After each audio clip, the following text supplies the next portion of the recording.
আসসালামু আলাইকুম। অনেক দিন ধরে আপনাদের আমি ছাদের ভিডিও দেই না।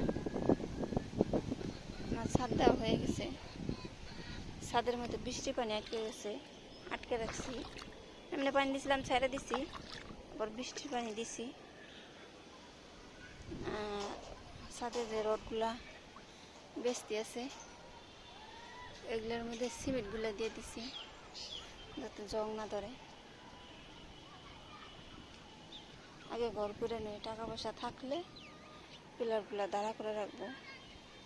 যেহেতু পিছন দিকে ডাল দেওয়া হয়েছে, ওই জায়গাটা বেশি উঁচা হয়েছে, এখানে পানি উঠে নেই।